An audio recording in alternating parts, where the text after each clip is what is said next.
In today's video, we're going to look at some of the base rookie cards from the 1990s, not parallels, not autographs, not refractors, that still hold value today. This is the top 10 most valuable baseball rookie base cards from the 1990s.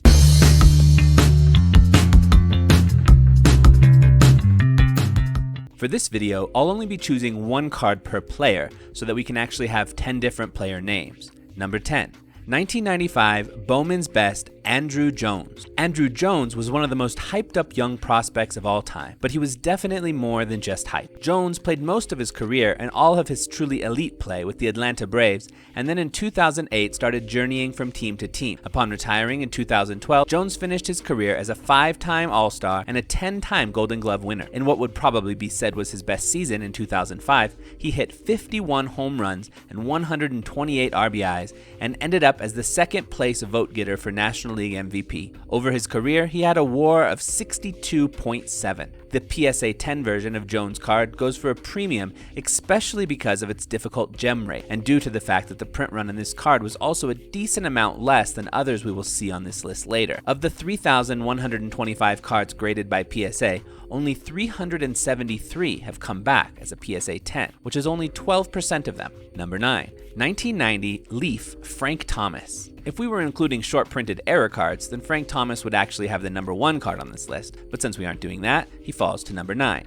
The 1990 Leaf card of Frank Thomas makes this list above any of his other rookies because of all his base rookies, though the print run was still very high on this one due to it being right smack dab in the middle of the junk wax era, it still had a lower print run than other base cards of this era. The 1990 Leaf set was not as widely available as other sets, and this card was the highlight of that set. Frank Thomas played the vast majority of his career with the Chicago White Sox from 1990 to 2005, and then he spent his last 3 seasons with the A's and the Blue Jays before retiring in 2008. He was a 5-time All-Star and a 2-time American League MVP in 1993 and 1994. And though he had a few solid home run seasons after 2000, 1990 to 2000 was really the prime of his career. During that decade, he only once hit under 300 and bat as high as 353 during one of his MVP seasons. He achieved his career high of 43 home runs and 143 RBIs during the 2000 season, and then he sustained a major injury in the 2001 season and battled against injuries for the rest of his career. He finished his career with a 73.8 WAR. Of the 16,299 cards graded by PSA, 3,861 of them are PSA 10s, giving it a gem rate of 20%. Number 8. 1997 Bowman Chrome Roy Halladay. I was surprised to see a pitcher make the list here, but this Hall of Famer, 2-time Cy Young Award winner, and 5-time All-Star managed to make the cut. Halladay finished his career with a 203 and 105 win-loss record and a 3.34 ERA, which is particularly noteworthy due to the early struggles he had during his first few years in the majors, when he was floating between the majors and the minors. His 2 Cy Young Award seasons were quite spread out. His first one in 2003, when he had a 22-7 record with a 3.25 ERA, and his second one in 2010 with a 21-10 record with a phenomenal 2.44 ERA. He finished his career with a 64.2 WAR. Sadly, he and his wife died just 4 years after his retirement when a propeller-driven plane he was flying crashed when he was trying to do a trick flying it low over the water. Of the 819 cards graded by PSA, 143 of them have been graded PSA 10, giving it a gem rate of 17.5% and a very high value due to that low pop count. Number 7.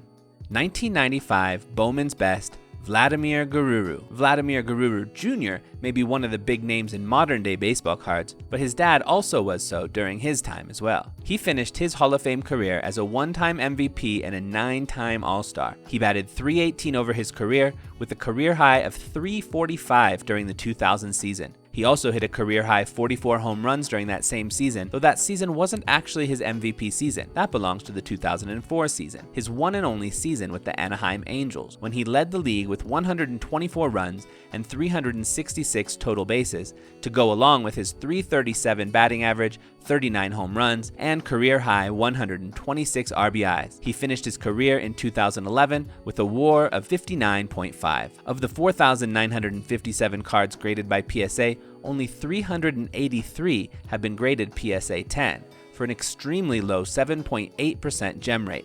For this reason, the PSA 10 version of this card can go for a major premium.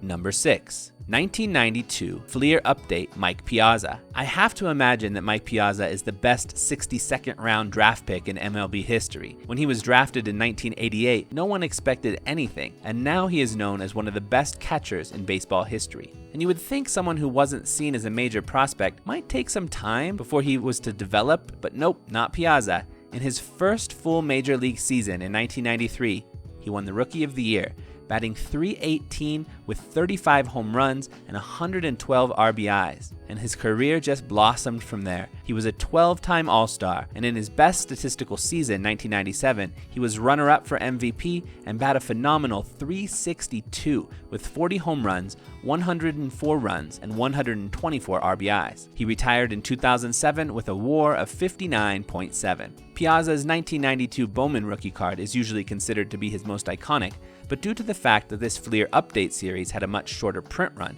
due to the previous year's poor sales of Fleer Update, today this one comes in as the most valuable of his base rookie cards due to this. Of the 3,243 PSA has graded of this card, 743 of them are PSA 10s, giving it a gem rate of 23%, which is the highest of any we have looked at thus far, but it still has quite a low overall pop count. Number 5. 1997 Bowman Chrome Adrian Beltray. 1997 had a lot of rather hyped up young players' rookie cards, and though Beltray wasn't the sought rookie at the time of its release, he has become the gem of the set over the course of time due to his great career. It took him a bit of time to develop, but the ups and downs of the first few years culminated in a standout season in 2004 when he hit .334 with 48 home runs, 104 runs, and 121 RBIs, finishing second in MVP voting. And while he never did have another season quite like that one, he did finish his career as a 4-time All-Star and 5-time Golden Glove winner, and continued to be an impactful player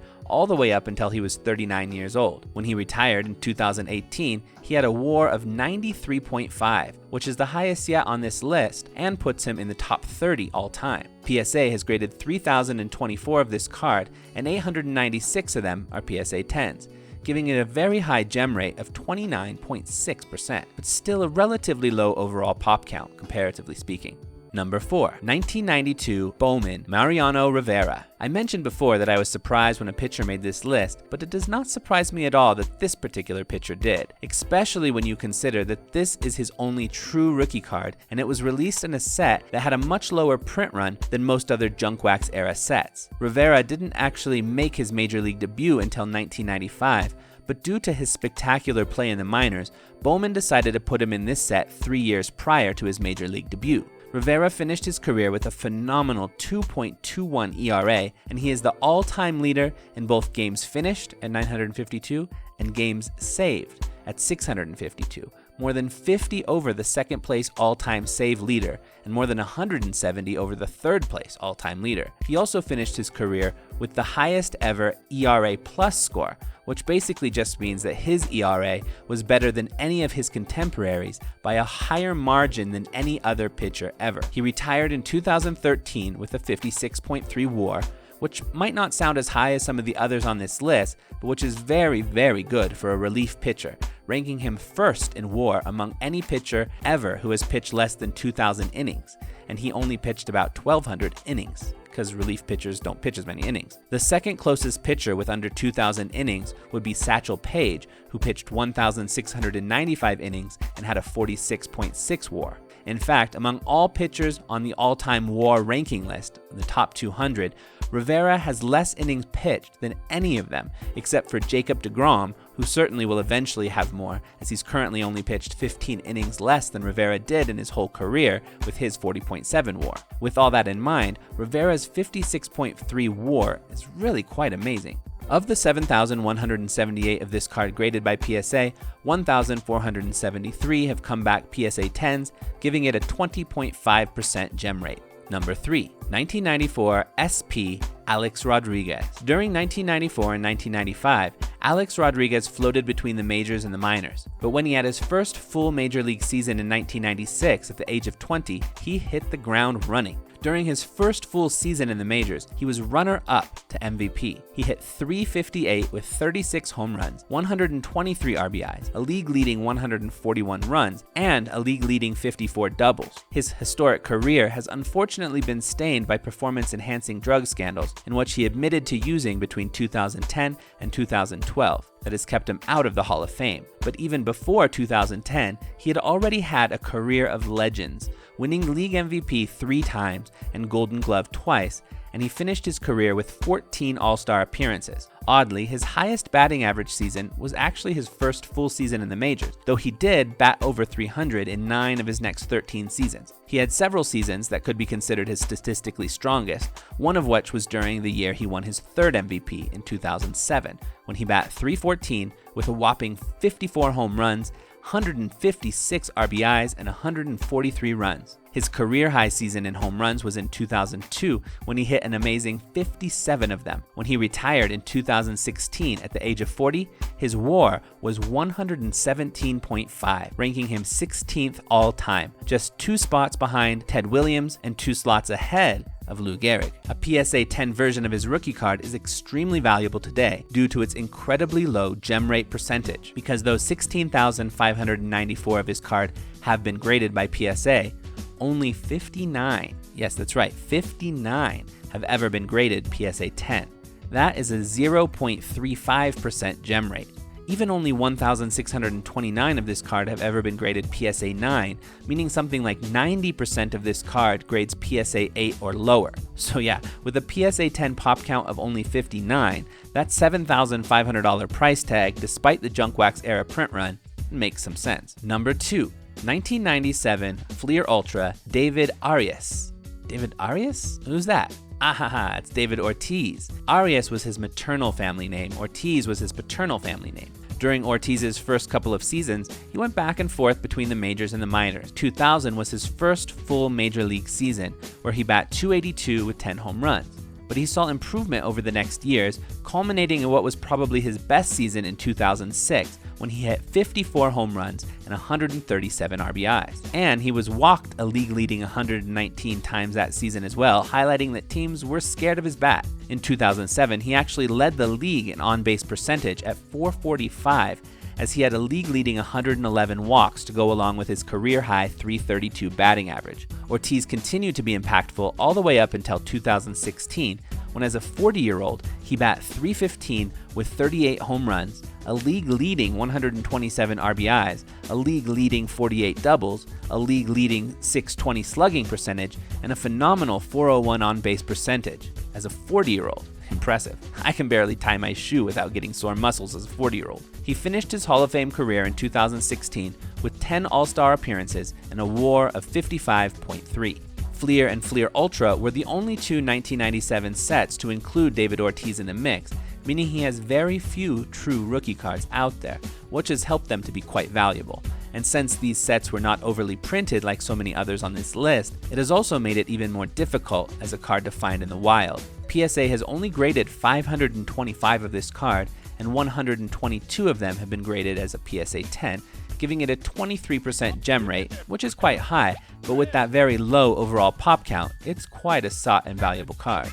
Number 1, 1993 SP Derek Jeter. Derek Jeter's SP rookie card is the rookie card to get if you could have any rookie card from the 1990s. While Jeter does have rookie cards in other sets, SP was the only of the premium brands to release a Jeter rookie in 1993, as neither Topps Finest or Flair included him in their checklist. This was mostly because he was a minor league player who still had some years left before he would be ready for the majors when SP released this 93 set. And it wasn't until 1996 that his first full major league season, and he came out the gate strong, winning Rookie of the Year that season behind his .314 batting average and 104 runs.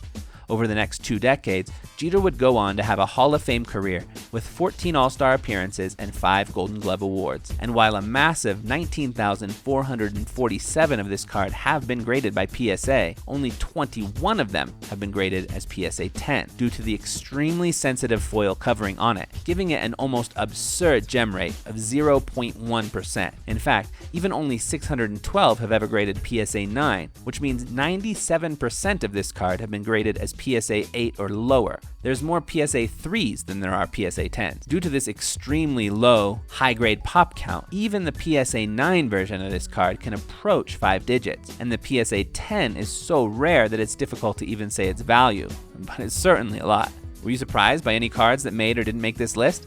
Let us know in the comments below, and be sure to subscribe to the channel if you haven't already for lots of sports card related content.